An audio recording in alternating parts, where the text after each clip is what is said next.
Coucou les amis, j'espère que vous allez tous très bien en ce lundi. Si vous suivez la chaîne, vous savez que tous les lundis sur Popote et Potager, on cuisine des recettes végétariennes. Alors aujourd'hui, on va travailler avec le légume de l'été, le roi du potager, ou la reine plutôt du potager. On va faire une recette à base de courgettes. Et ben oui, il faut en profiter, hein, tant que c'est la saison.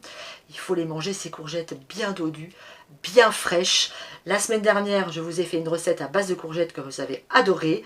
Vous le savez, il y a aussi une playlist avec uniquement des recettes à base de courgettes. Il y a une quarantaine de recettes maintenant. Je vous invite, si vous êtes en panne d'idées, à aller la visionner. Et puis aujourd'hui, eh ben, on va travailler avec la pomme de terre qu'on a récoltée au potager et notre fameuse courgette. Et on va se faire une recette très simple.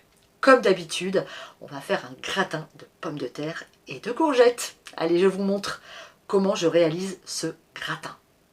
Pour réaliser ce gratin, c'est super facile. Il vous suffit de prendre vos pommes de terre et avec une mandoline ou avec un couteau très fin, si vous n'avez pas de mandoline, vous faites des tranches de pommes de terre. Vous mettez ensuite les pommes de terre dans un saladier et vous les assaisonnez avec du sel et du poivre. Et on fait exactement la même chose avec la courgette.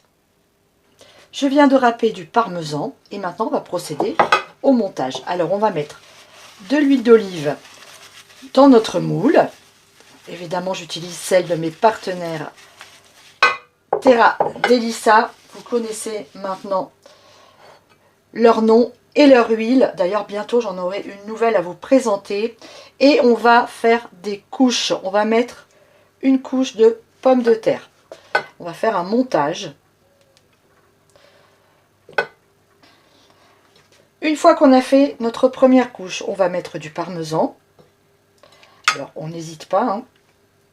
Et puis on va venir ajouter notre crème liquide pour juste à peine couvrir nos pommes de terre.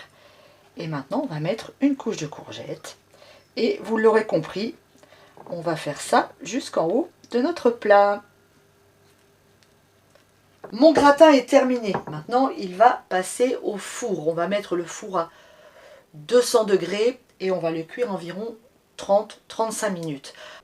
Mon gratin est cuit 40 minutes de four. Regardez-moi ça, si c'est pas appétissant. Alors, on va le laisser tiédir un petit peu. Regardez, j'enfonce un couteau, vous voyez, hop, c'est parfait, c'est cuit. Oh là là, c'est magnifique. On va donc le laisser tiédir un petit peu avant de s'en couper une belle tranche et de la déguster ensemble, comme d'habitude.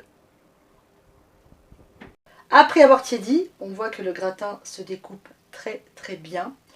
On va le déguster ensemble. Alors évidemment, hein, vous l'accompagnerez d'une salade verte ramassée au potager.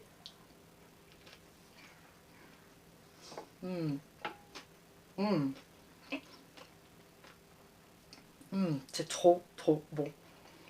Les pommes de terre que Thierry a mis cette année sont absolument délicieuses. Je crois que là j'ai utilisé la Prosper, magnifique pomme de terre, tout terrain, vous pouvez l'utiliser en toute situation. C'est super bon. Les amis, je vous embrasse très fort. Gros bisous à tous et puis on se retrouve très vite sur Popote et Potager. Ciao!